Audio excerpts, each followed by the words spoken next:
Here we go. Welcome back to Nick Lenz's Comic Corner, Classic Lesson Non-Classics. This is episode number 3052 and Doubleshot number 2946. First up, we're discussing mostly starting from Flash 201. We're stopping at 216 for Flash. We are skipping over two issues, 205 and 213. The reason? Reprints. Though one of these discussed here, I'm going to discuss one story because this is like one of those like 100-page story ones where almost all the stories from one are basically just a reprints. So, in issue 201, by the way, there's a backup story in here with Jay Garrick. Yeah, he gets some backup stories in here, along with, I think, Elongated Man and Kid Flash. So, the opening story here, which is by Robert Kanigher and Aaron Nelbeck, Murphy Anderson, the artwork, mostly put, this is basically a guy who's in a wheelchair who blames Flash for, like, not allowing him to walk. I think he's basically a track star.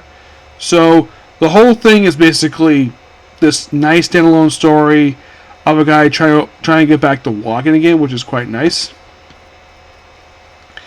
And then we have this Golden Age Flash story, which, okay, you might be asking, is this backup story a reprint?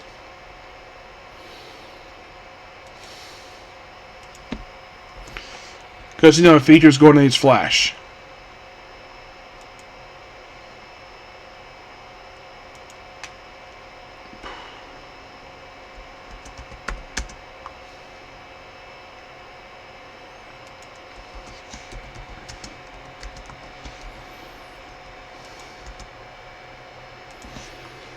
It's called Finale for a Fiddler.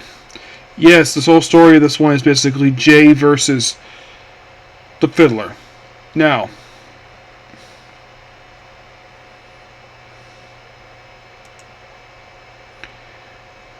no, it's not listed here as a reprint, so it's not a reprint.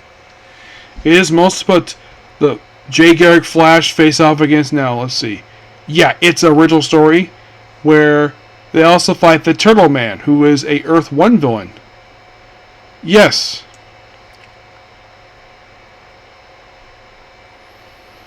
You think, wait, Turtle Man, wasn't he the guy who fought Flash in his debut? Yes.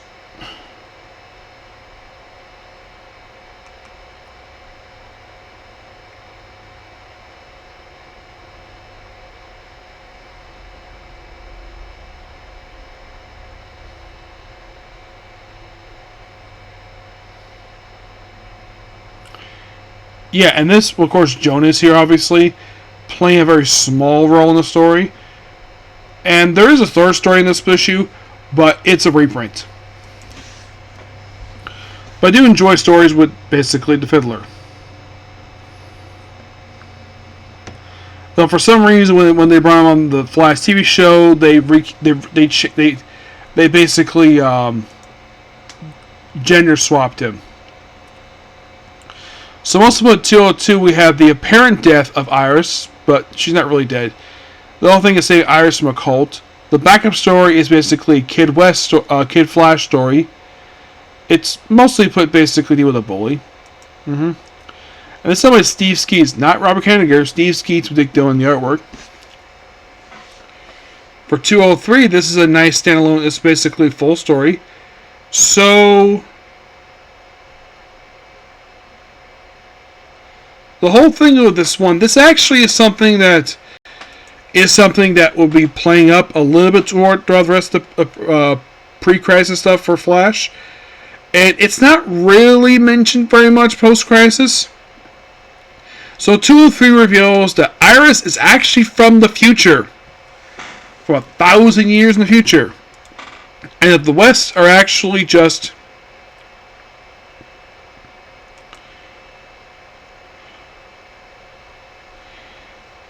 basically her adopted parents. Yep. And her father's name, her mother's name is Fran Russell.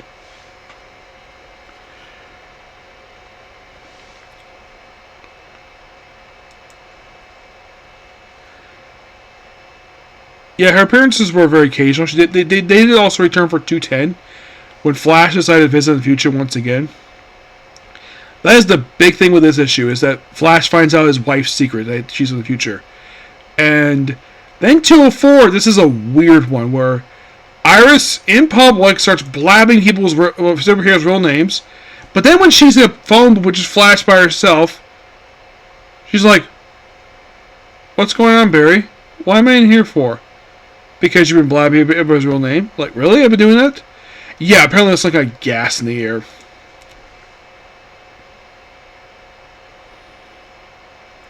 And then we have a Kid Flash story, which is...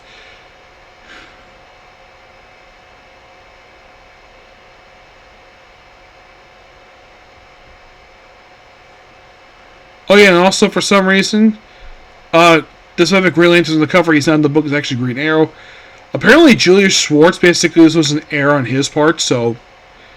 And the backup story is basically Kid Flash versus a ghost.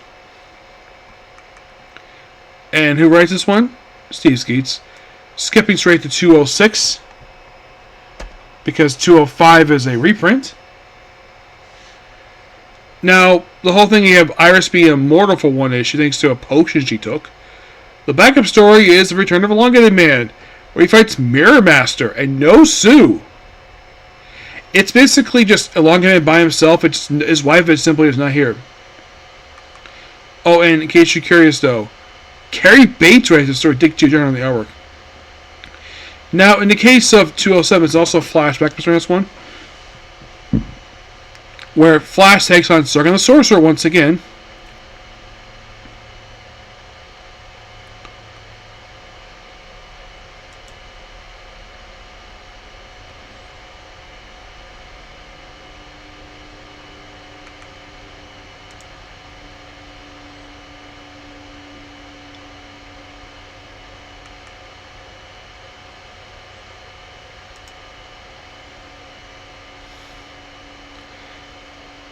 In case you're curious, though, yeah, this is the first time he appeared in a book since Flash 286, because it was a brief period of time where Sargon the Sorcerer became a villain. And the backup story is Wally dealing with Alien in the cafeteria. And that's it. In 208, we have another Elongated Man 1, where Flash is randomly summoned to another place. It's basically one of those it's one of those early 70s issues. Now, there's a Elongated Man feature where this is hilarious. So you have Ralph Dibny walking the street one day, and then he sees the White Rabbit from Alice in Wonderland. You're like, what? Yeah, it becomes Alice in Wonderland. Heck, he sees a Mad Hatter who is drawn like the version from the movie. I'm not kidding about that. It's like basically the writers saw Alice in Wonderland, probably part of this, and just include them in there. And this is, of course, Disney's Alice in Wonderland, because the White Rabbit kind of looks similar to the one from the movie, but Mad Hatter, oh yeah, he definitely does. You think Mad Hatter, it's like, no, it's not the Batman villain per se. It's a completely different one. Yeah, and then you have Kid Flash in the third story, just take out some thugs. Yeah, it's one of those rare, 3-story ones, and they're not reprints. In 209, yes, Flash takes on the Trickster, Gorilla Grodd, and Captain Boomerang. Gorilla Grodd, his appearance here feels very random.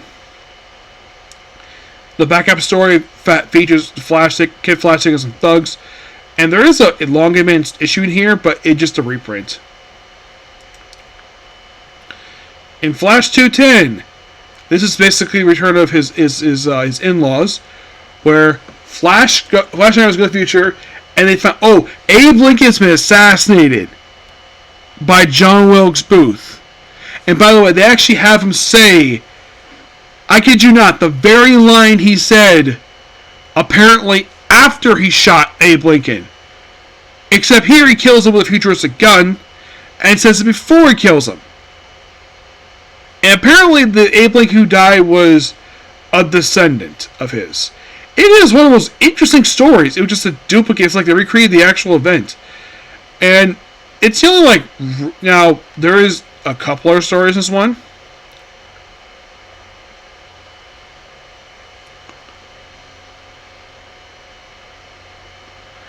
Oh yeah, and apparently like Adam Strange was in the cover, but this apparently was explained in Just Like America 138.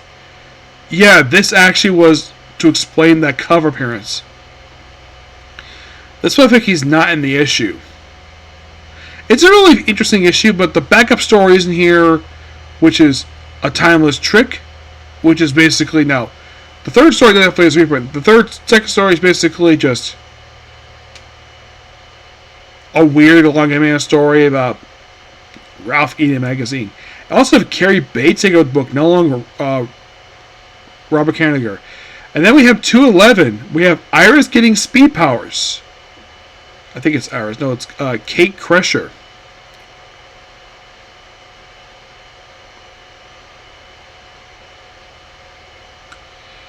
Yeah, this is her debut appearance. Now look at this cover here. Like, oh, we have this woman running backwards.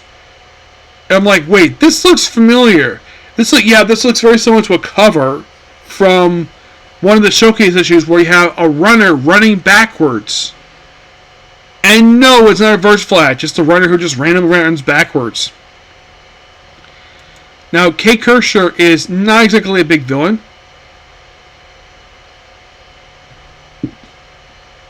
But she only appears in this one issue. She's just basically taking care of this one issue. Get Flash story is basically deals with poison, and then we have a reprint of the final Jay Garrick story from Flash Comics. Yeah. In 212, we have another 3-story one where we have Barry taking on Abracadabra. Because time travel stuff. And finally, Sue Deputy's back in the books, where it's like just a money grubbing thing, and then the third story is just a reprint. I think 213 was the reprint issue, yes. 214. Now this one in particular, pretty much every single story in this one, but one, are in fact all reprints. The other one that is not is Tale of the Three Tokens. And it's pretty much Jay Garrick taking out his old enemy, the Thinker. This, of course, is Clifford DeVoe. This is the original Thinker. Yes, this is the original one. Who did return in the current comics. Yeah, and he still is an enemy of Jay Garrick. He doesn't appear very much, per se. He first appeared in Villain of the Year, then he fought Flash once. Yes, frickin' once.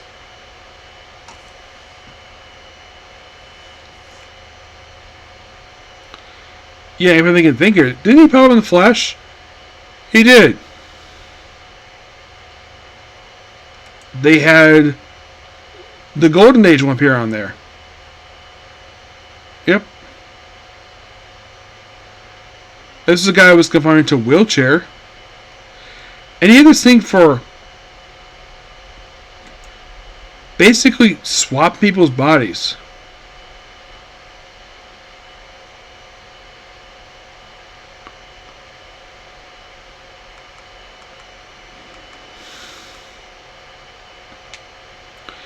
Yeah, but that's the only really original story in this whole issue where it's mostly reprints. 215. It's Barry team with Jay Garrick to take on Vandal Savage. Cool. The other story is just the reprint. It's mostly put about apparently the death of Vandal Savage, but don't worry, he comes back. You have, in this issue is written by Len Wein, which is interesting. And last issue we're talking about here is 216. This is simply put, we have the opening story take on Dr. Alchemy and the appearance of Rita Desmond, who is Dr. Alchemy's wife. Well, his girlfriend at this point, yes. This was her first appearance in the book since, like, 196. She returned again very sporadically afterwards. Yeah. As for the extra stories here, 2D, that's basically a Kid Flash story, Kid Flash and Aliens. Anything happened, just a reprint. But that's issues in a nutshell. These are interesting issues per se. I would say that I enjoyed the Jay Garrick stuff in here. Kid Flash is okay. I kind of wish he would give like a whole separate trade here where DC would collect all of his backup features he had in Flash. He had a good number of them. And unlike in the case of Hal, where he's actually stopped teaming up with Alan Scott for years, Barry still teamed up with Jay Garrick, which is quite nice. The fact that Flash to continue to do that, but still good books overall. And I give these issues here a 9 out of 10. Excuse me. Next up we have is the final 5 issues of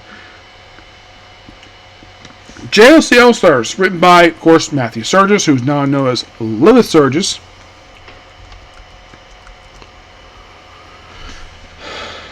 Yep.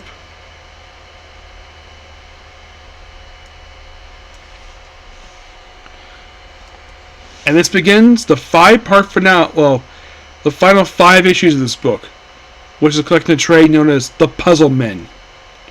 Yep. The opening story features the return of Arthur Pemberton, the nephew of Star Spangled Kid, the original one. Yeah, he returns here for issues 14 and 16. Last time he appeared was actually in issue 7. And of course, the Professor Milo, an old Batman villain.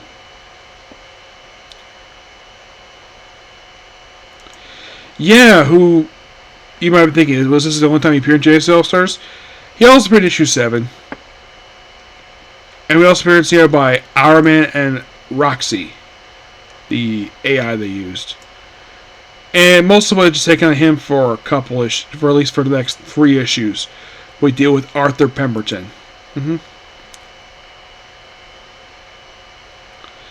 And with that, basically he basically had written the comics. And for the last 2 issues, it's called Better World. And the thing is, Return of a Prince. Yes.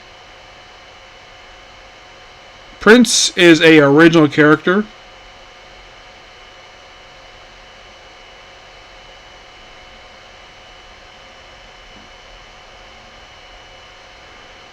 Who appeared for the last 2 issues of this book. And this is interesting for him.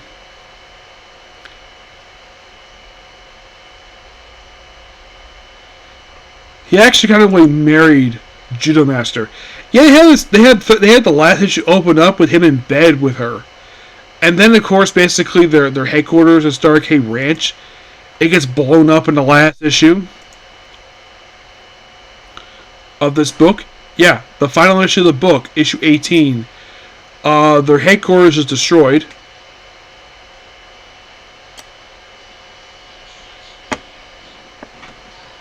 And they also do with Dr. Hate, not the one who appears in post Flashpoint. And Anya Fontaine, who is they never confirmed that this girl here was related to Artemis Fontaine. Yeah, this is Art Fortune. Yeah, not much is known about her. Except she just appeared in this book, and then she never returned after this. Not really, no. So, Prince gets killed out the very next issue, but that's kind of the issues in a nutshell. JSA All-Stars was, now, of course, we're at the end of the book here. These issues were really good, and it's a shame when the book got cut off when it did. Because reading this book, like, wow, we could do more stuff here. And then, for some reason, JSA All-Stars, the group got dumped in the final issues of Just Like America. By the way, Artemis Fortune, this is the weird thing about her. When the group got transferred over to Just Like America, when it returns to the book, as part of a crossover with Just Like America, called The Dark Days. Yeah, this is where it returned to the book. Dark Days basically was kind of the beginning and the end of both books. And for some strange reason, they had the All-Stars appear in the book.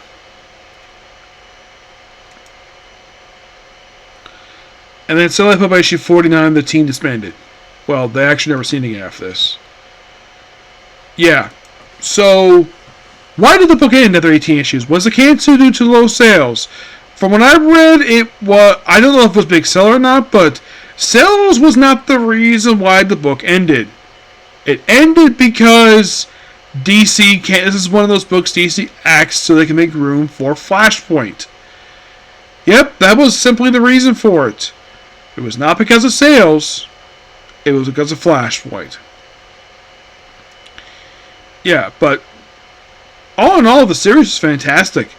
Never had a bet. Like, Matthew Sturgis, Lilith Sturgis, as she for herself now, because she had the sex change for reasons unexplained, did a really good job with this book. Everybody was basically in character. I kind of wish this one would get a new printing of trade paperbacks, because the JSA book, that's got a new printing of trade paperbacks. There's JSA by Jeff Johns, there's JSA Omnibus. Heck, there's one coming really soon, a new round of printings for JSA. For Just Like America, surprisingly, no, I've not seen new printing for that one. I kind of wish there was. This book definitely needs it too. Yes, all 18 issues are in trade, which is great, but the only problem is no new printing. I haven't heard any omnibuses related to this book. Like, if you want to collect a new printing, you could. It would take, like, maybe you could do all 3 books, or you could basically do all complete collection. That's what DC wants to do with this book. Anyways, but you're thinking, wow, that was a quick series to go through. It was. But now, basically, it's going to replace with another really quick series, replacing with a solo female character who's in my opinion, one of the most beautiful women in DC Comics. We're going to do 2 volumes of her book, Black Canary. Yep, we're going to discuss her next. But what's going to come afterwards, because her book's going to go really quickly, just 2 volumes done. Because the first volume is like 4, second volume is 12.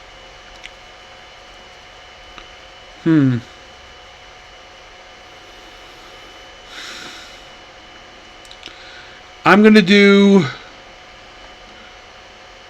You know, I think I'll do